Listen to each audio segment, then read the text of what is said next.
Okay, we will continue with the properties of enzyme and mechanisms of action. Yeah. Illustrate to explain the mechanisms of enzyme action based on induced fit model. Yeah. Perkataan illustrate di sini ni satu dia mungkin it will ask you to sketch, ya. Ataupun satu kamu kena tahulah, ya. Satu mungkin kamu kena sketch. Yang kedua adalah kamu kena identify the diagram. Ya. So inilah situasi dia lah, illustrate, ya. So mechanism yang kita akan bincang adalah induced fit model, ya. Tapi sebenarnya ada lagi yang mechanism lain kita panggil lock and key model. Tapi lock and key model ni tidak sangat dibincang, ya, ataupun it's not really the accurate model or mechanisms for enzyme reaction, ya. So yang sangat diterima pakai adalah widely accepted adalah induced fit model, ya. So saya ulang sekali lagi, perkataan illustrate ni satu, it will require you ataupun the syllabus will expect you to be able to sketch, ya, to sketch the diagram of induced fit model dan juga to identify the diagram related to the induced fit model, ya. Okay, satu enzyme is not a stiff structure ataupun dia bukanlah satu yang fix. Okay, so dia adalah globular protein. Okay.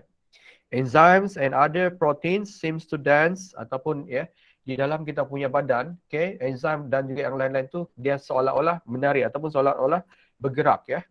Okay. Between subtly different shape, ya, bentuk dia inilah dia mungkin dia bukan fix lah. Okay.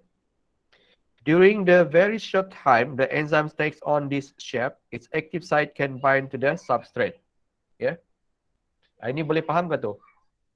Enzyme punya bentuk dia tidak fix, dia bukan dia tidak stiff. Ya, maksudnya protein tu dia adalah globular, dia adalah benda yang apa nama? Dia macam boleh bergerak-gerak, ya. Okay. Okay. And then so ini pula kalau kita nampak di sini substrate, kemudian ini adalah active site. So kita nampak active site of the enzyme sebenarnya not exactly complementary with the the shape of the substrate dengan active site not exactly complementary, but when the substrate come close to the active site, akan berlaku perubahan kepada when the substrate enter the active site, it forms weak bonds. It will form weak bonds with the enzyme protein, Bila substrate datang dekat di sini, bentuk active site itu akan become exactly complementary, sebab substrate akan induce the changes in the active site. Okay, alright.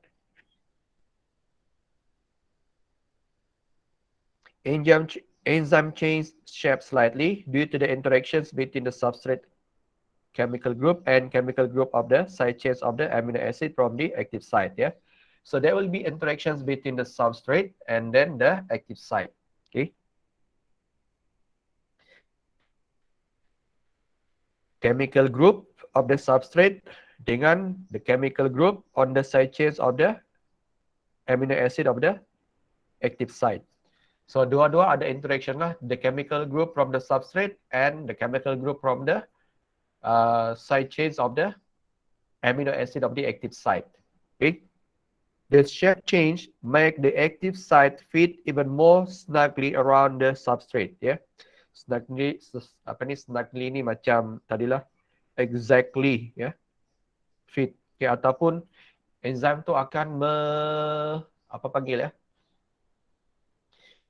menyelimuti ataupun will cover ataupun what is the saya guna ni lah exactly fit with the substrate become exactly fit with the what we call with the active site. Okay. Mechanism. Okay. Ini boleh digunakan dalam jawapan esei, Okay. Active site is flexible atau not exactly complementary to the shape of the substrate. Yeah. Enzyme in contact or collides with the substrate molecule. Ataupun substrate will be in contact with the enzyme. Okay. Substrate binds to the active site to form enzyme substrate complex. The binding will induce a slight change in the shape of the enzyme. Yeah. Okay, satu dia cakap the enzyme punya active site secara general, the enzyme punya shape secara general akan berubah. So actually at the same time active site juga akan allowing the active site to fit complementary with the substrate. Okay. The enzyme stretch existing bond, ya, ataupun kita maksudnya bond di dalam enzyme tu akan sedikit, ya, stretch. Okay, atau what is stretch? Berubahlah, ya, kita cakap berubah, ya. That will enables the enzymes to carry out their catalytic function. Yeah. Product is formed and enzymes change back to original conformation. Okay. Okay, substrate di sini. Substrate enter the active site of the enzyme. Yeah. Akan berlaku. Okay. The substrate are held in the active site by weak interaction such as hydrogen bond and ionic bond. Okay. Yang ketiga, berlaku reaction, the active sites will lower the activation energy and speed up the reaction. Substrate converted into product, okay, products will be released, enzymes will return to its original form. Ya. Boleh nampak? Okay. So itu yang paling last, ya. Paling last ni penting buat cakap lah. After the reactions, the products will be released, enzymes will return to its original conformation atau configuration. Okay. What is the original conformation? Yang ini, ya. Not exactly complementary. Okay. Okay, ini log and key. Saya tidak akan cerita ni. Tiada dalam syllabus sudah. Ya. Okay, sedikit perbandingan. Ya. Induced fit dengan log and key. Ya. The active site is flexible atau not exactly complementary to the substrate. The binding of the substrate will induce the conformational changes in the active site. Yeah. After the reaction, the enzyme changes back to its original conformation and can be reused. Ini selepas tidak balas, ya. Kalau log and key, the active site is not flexible, okay, and exactly complementary to the substrate. The active site is not changed after binding with the substrate. Okay. Enzyme does not change and can be reused after the reaction. Okay. Enzyme punya bentuk sudah, okay, fix. Okay. Untuk lock and key. Tapi ini tidak. It's not the accurate model for the enzymatic reaction. Okay. Okay, the factors that affect the enzymatic reaction: substrate concentration, temperature, pH, cofactor, enzyme concentration. Ya. Yeah. Okay, kamu masih ada di ujung sana ni? Ada, sir. Masih, Okay. sir. Soalan saya, in induced fit model, the substrate, the shape of the substrate is with the active site of the enzyme. Apa rasa-rasanya? Substrate, the shape of the substrate is with the active site. Sini apa rasa-rasanya? Complementary ataupun not complementary? Pilihan A atau pilihan B? B, ya. Not complementary. Ya. Apa yang menyebabkan? What will cause the active site to change its shape? High temperature. Belum lagi. Ini masa yang apa? Yang tadi kita punya apa tu? Induced fit. Masih induced fit. What will induce the changes in the active site of the enzyme? Yeah. Substrate, ya. The substrate, okay, the binding of the substrate ataupun sebenarnya ada chemical group of the chemical group of the substrate. Okay, akan form a reactions with the chemical group of the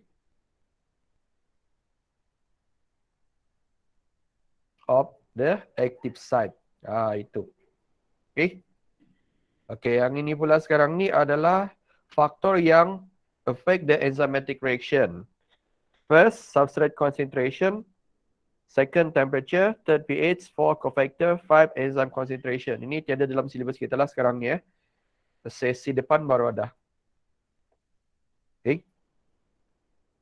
Alright, substrate concentration. Yeah. If the pH and temperature kept constant, yeah, the rate of reaction increases with the increase in the substrate concentration. Because, okay, ini kalau suhu dan temperature constant, bila kita increase the substrate concentration, tindak balas juga akan meningkat. Ya, kenapa? Sebab banyak more formation of enzyme substrate complex. Ya. However, at the point of saturation, di sini point of saturation, the further increase of the substrate concentration will not affect the ataupun will not further increase the will not further increase the rate of reaction. Okay. Dapat ke sini? Ini kalau kita tingkatkan substrate, ya, tindak balas pun akan meningkat. Sampai di sini dia sudah constant, ya, point of saturation. Kenapa constant di sini? Because, all active site of the enzymes are fully occupied by substrate to form enzyme substrate complex. Okay. Boleh faham kan di sini? Ini kamu kena ingat ya, ini kena ingat. Dia akan bagi kamu ni diagram, kemudian dia akan suruh kamu explain. Ya. Ini substrate concentration. Ya. So, kalau kita mau kasih tingkat lagi dia punya tindak balas, apa kita perlu buat? Sekarang ni dia sudah, sini sudah maksimum tindak balas. Sebab enzyme substrate complex sudah maksimum. If we want to increase the rate of reaction, what we need to do?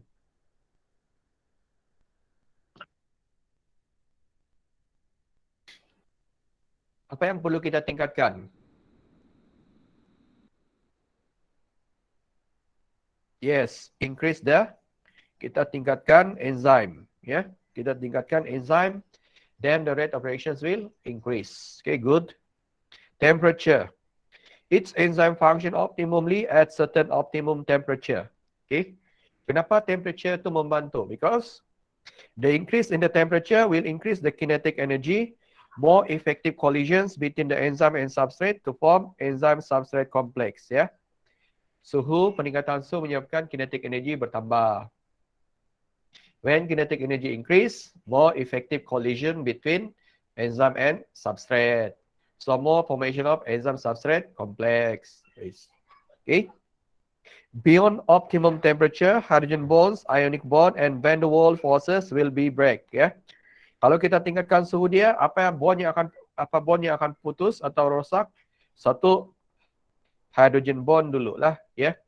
Kemudian barulah ionic, kemudian van der Waals yang akan putus, ya. Ini untuk enzim, ya. Okey. Kalau kamu sebut disulfide bridge, betul ke salah?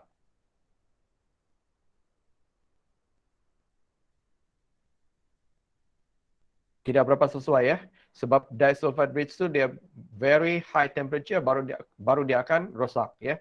So kalau enzim baru 40 degree Celsius, okey, sudah ataupun 39 ya. Kamu demam berapa suhu kamu? 37.5 kan? So ini pun sudah fever, sudah tidak sesuai lah untuk badan kita ya. So kalau dia 38 ya, pergi 39, so ini mungkin sudah mula ada enzim yang sudah mula untuk denature. Ya. Gitu. Okay. So for the temperature, we must start with the hydrogen bond, ionic bond, and van der Waals interactions will be break. Boleh faham? Jangan pula sebut Ya, jangan sebut disulfide bridge. Disulfide bridge tu bila suhu sangat tinggi sudah baru putus disulfide bridge. Ya. Breaking the bonds will alter the. Okay, kenapa bila bond tu rosak ataupun when the bond breaks, the enzymatic reaction akan jadi slow ataupun berhenti. Kenapa? Because breaking the bonds will alter atau will change the conformation of the active site of the enzyme. Ataupun perkataan lain kita bagi tahu enzim di nature. Okay?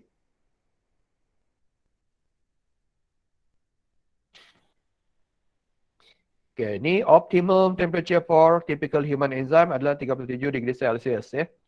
Optimal temperature for enzyme of thermophilic bacteria 75 degree Celsius. Ini masih ingat di mana kita guna benda ni? Masih ingat sebut dia punya apa? Huruf dia, 3 huruf. Sebut 3 huruf yang kita guna di benda ni. P, C, R. Yes, good. Okay.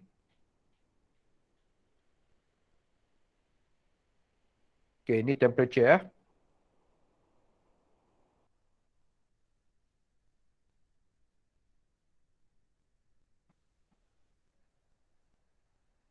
Active site is no longer complementary to its substrate. The rate of reactions will decrease. Rate of reaction is double for every raise of 10 degrees Celsius. Ya.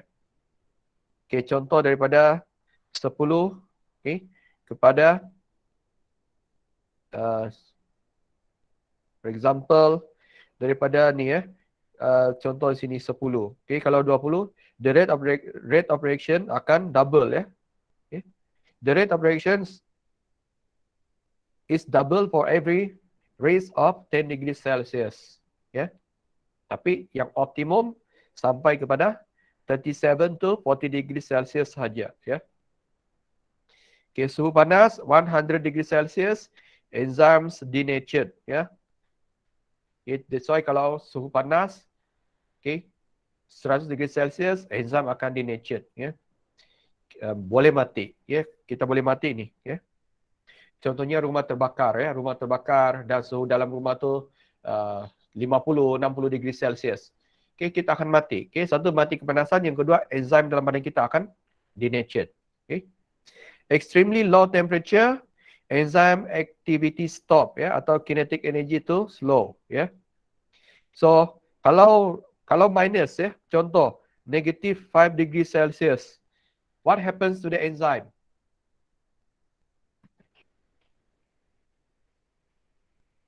What happens to the enzyme? Freeze. Inactive ya. Dia cuma akan denature ya. 40 sehingga 100 ni, okay, ini baru kita anggap sebagai denature. Okay. 40 start to denature contohnya. Okay. Boleh faham? So what is the temperature that can cause the protein to become denatured?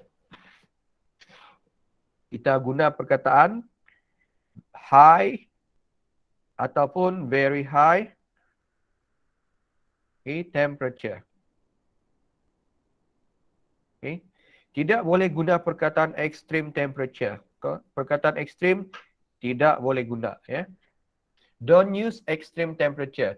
Contoh di sini ya, minus 5 degrees Celsius itu adalah ekstrim lah. Ya. Enzim denature atau tidak pada waktu ni? Tidak. Kan? Dia tidak akan denature. Dia cuma inactive. So, the enzyme only denature kalau suhu tinggi atau terlalu tinggi. Ya. Next, pH. Maximum rate of reaction occurs at optimum pH. Different optimum pH for different enzyme. Ya. Setiap enzim dia punya optimum pH yang tersendiri. Bergantung or it depends on the locations or the environments of the enzyme. Yeah. Deviations from the optimum pH will result in the excess of H+, ni H+, dan juga OH-. Ya. H+ ni akan jadi acidic kan. OH- ni akan jadi basic. Ya. So it will alter the acidic or basic or functional group or the side chains of the amino acid in the enzyme. Ya. So dia akan ubah apa? acidic dengan basic functional group. Okay. Apa contoh basic functional group di dalam protein atau dalam enzim? Masih ingat? Kalau yang acidic, kalau yang basic dia ada N kah? NH kan? NH plus. Kalau yang acidic COO minus kan? Carboxyl group kan? Kalau yang basic amino group. Okay? So itu yang akan berubah ya. The excess of hydrogen ion and ini apa panggil? Hydroxyl OH.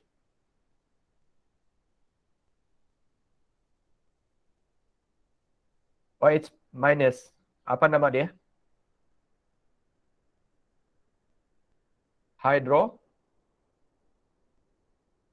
Wih, kamu ada di sana hujung-hujung sana tuh?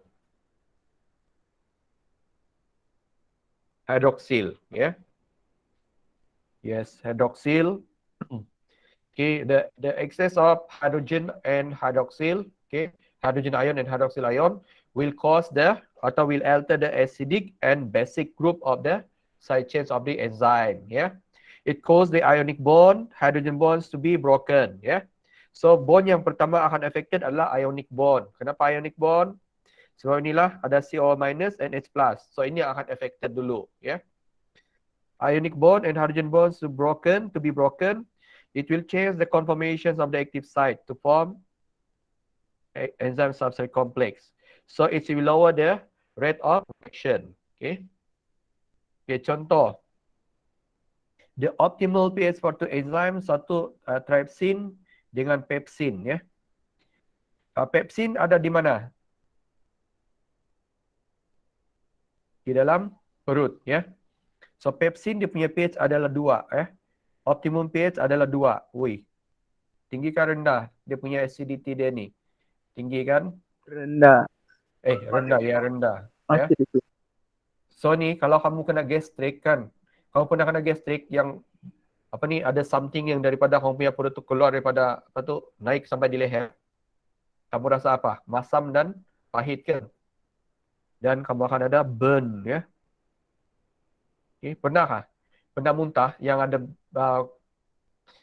pernah rasa perasaan ni ada benda daripada perut kamu naik pergi leher yang berasa masam pahit.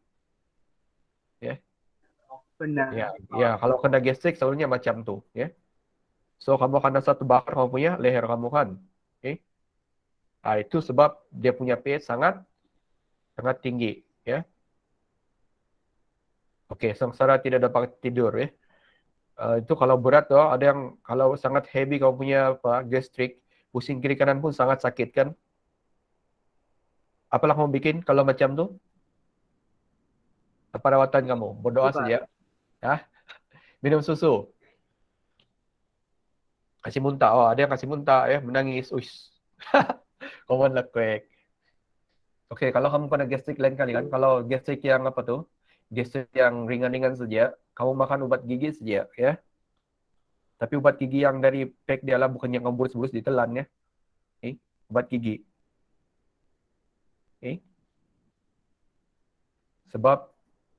Sebab kenapa? Ubat gigi itu ada, ini ada basic kan.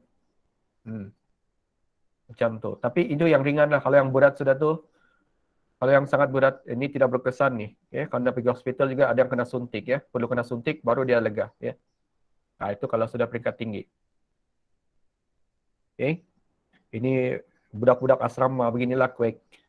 Gunakan apa yang ada. Boleh juga satu lagi guna sabun lah. Tapi lebih, saya ingat kalau saya lebih seronok makan ubat gigi daripada sabun.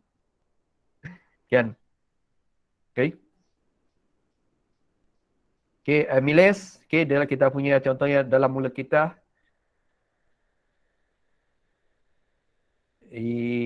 Makan sabun. Bahayalah sebenarnya. Tapi ubat gigi boleh makan ke? Boleh. Tidak apa jangan. Kalau sabun, itu bayar sikit lah. Tapi sabun pun masih ada, maksudnya sabun tu masih ada basic ataupun alkali, kan? Okay, ni tips dia lah. Di asrama kalau ada gastrik ringan-ringan, ubat gigi boleh menjadi penawar. Okay. Okey, trypsin pH dia adalah 8. Okey.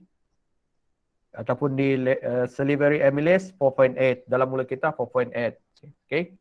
So what happen kalau kita punya mulut tu kita makan benda yang lagi masam. So enzim salivary amylase tidak berfungsi dengan baiklah, ya. Okey, cofactor. Ini mau teruskan macam ni atau mau besok?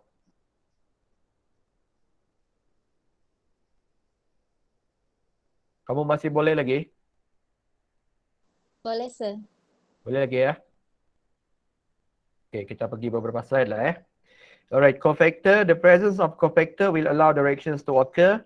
Cofactor adalah non-protein substance that presents within the active site of the enzyme. Yeah, certain enzymes require cofactor to function. Yeah, certain cofactor may bind permanently to the active site of the enzyme or loosely bind to the active site of the substrate during catalysis. Yeah, so cofactor adalah the non-protein, yeah, substance that's will required for the enzyme to function more efficient, yeah. So dia mungkin boleh berada di mana? Bind permanently ataupun loosely, okay. Okay, bind permanently ataupun loosely. In general, all cofactor, okay, will be required to allow the reactions to occur, yeah. Dan dia punya kedudukan, dia mungkin bind secara permanently ataupun loosely. Okay, di mana? Okay, mungkin pada active site of the enzyme ataupun pada protein secara general. Ya. Apa sudah ni? Oh, ini ekstra dia. Ekstra tiada.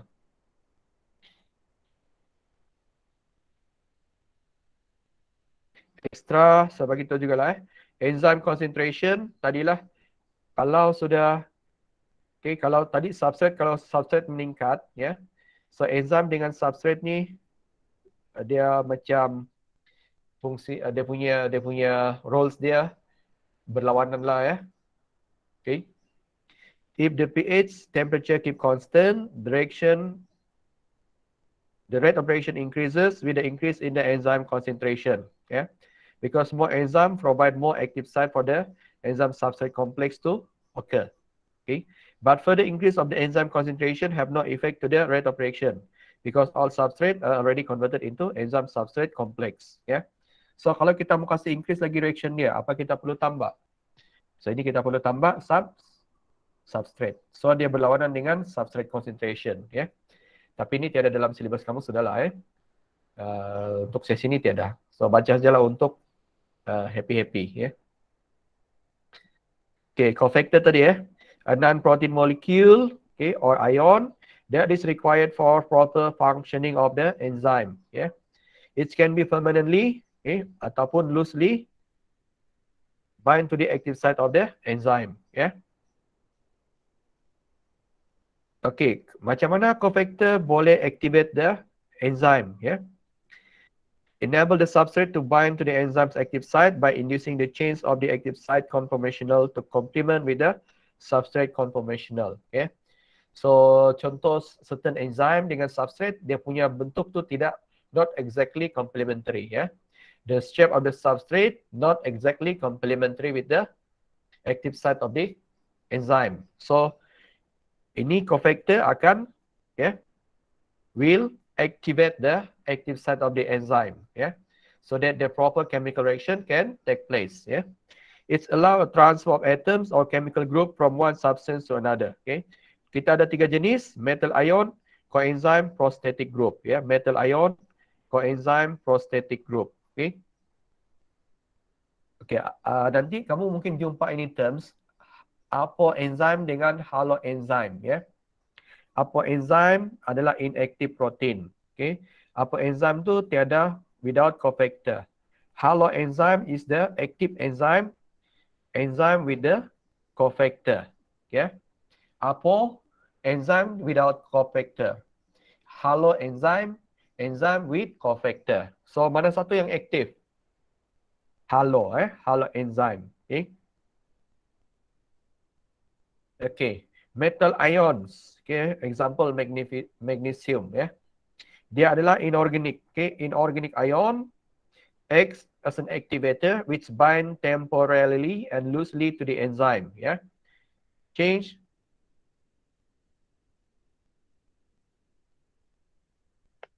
Kejap ya. Apakah hollow? Cing cing cing cing cing. Double check dulu eh. Halo enzyme.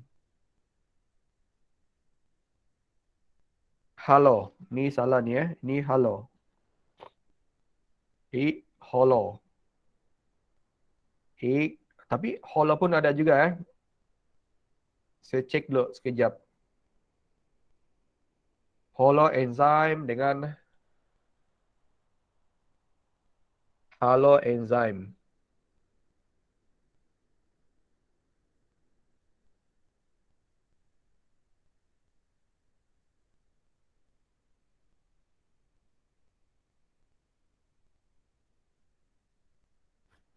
Sekejap ni eh. Apa dengan hollow? Okey, kalau cek di apa ni, dua-dua adalah, dua-dua boleh jumpa juga eh. Okay, kan kalau kamu Google pun dua-dua ada juga hollow enzyme dengan halo enzyme ya.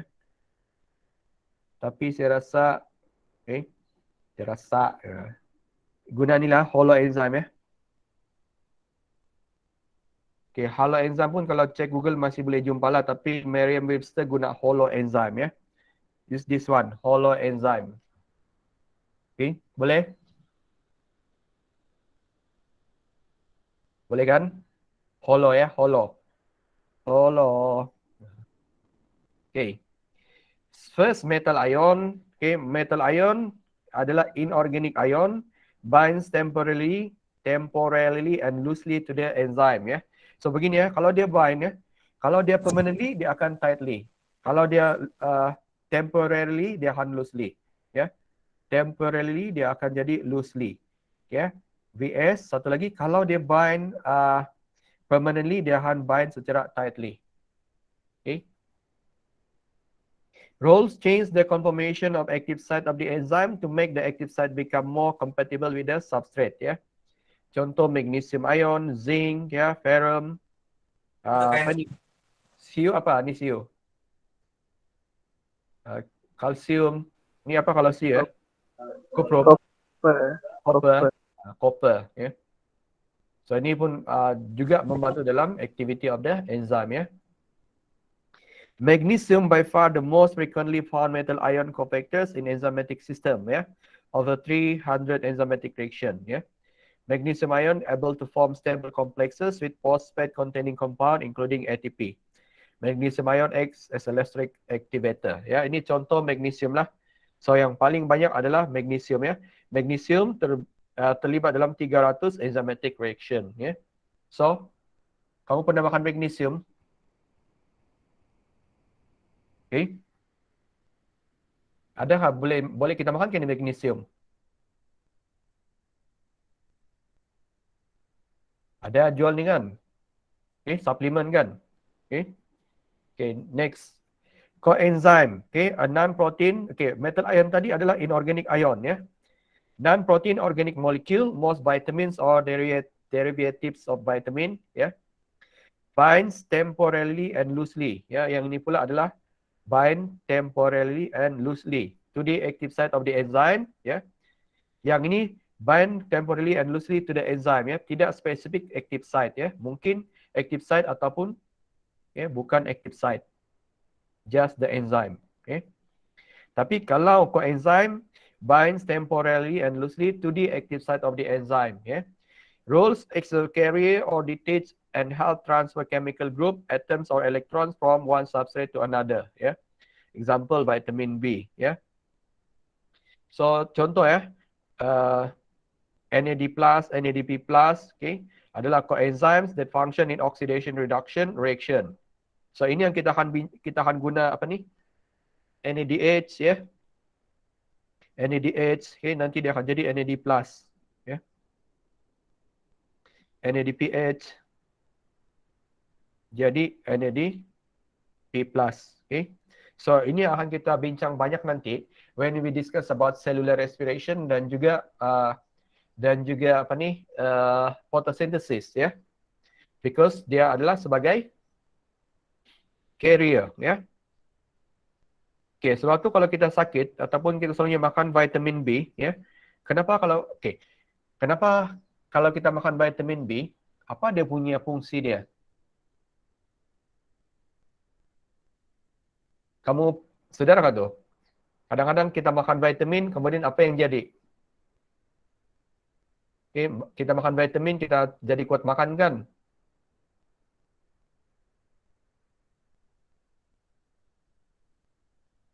Kan ada yang begitu kan? So kita makan vitamin supaya dia mempercepatkan tindak balas lah, ya. Yeah? So the vitamins that we eat actually sebagai coenzyme, ya. Yeah? Kenapa kita makan vitamin? Sebab vitamin itu adalah bertindak sebagai coenzyme, ya. Yeah? It will help the function of the enzyme. Okay? That's why kalau kita sakit, kita makan vitamin, kita expect kita punya badan akan cepat sembuh, ya. Yeah? Okay, last one. Prosthetic group, example Hem group, a non-protein organic molecule, ya. Yeah? Okay, ini sama macam coenzyme. Dua-dua adalah non-protein, ya. Yeah? Binds tightly and permanently, ya. Yeah? Binds tightly and permanently, ini tightly and permanently and become the part of the enzyme, ya. Yeah? Maksudnya dia sudah memang akan attach sudah enzyme. Okay? Carry groups or atoms or electrons. For example, participate in substrate enzyme interactions by donating or accepting certain electron or chemical group, ya. Yeah? Contoh FAD dan Hem. Hem di mana kita boleh jumpa? Di red blood cell kan? Setuju? Hemoglobin, Hem kan? The Hem prosthetic group in myoglobin and hemoglobin is made up of ini nanti saya mau cek ya, macam susah. Ini saya mau double check dulu. And the ion in the ferrous oxidation state, these ferrous ions binds 4 nitrogen atoms within the ring and will form 2 additional bonds on the either side of the plane of the porphyrin ring. Ini cuma maklumat apa aja lah. Hem tu kita boleh jumpa di dalam red blood cell, ya. Yeah? Dan Hem group tu akan berada permanently dengan red blood cell. Okay. Apa fungsi Hem group? Okay, transfer ataupun transport, okay, certain electron atau chemical group, okay, accepting or and donating certain chemical group, ya. Yeah. So itu fungsi Hem group, ya. Yeah. Mau teruskan lagi ke atau stop dulu? Okey lagi kamu? Kata tidur sudah?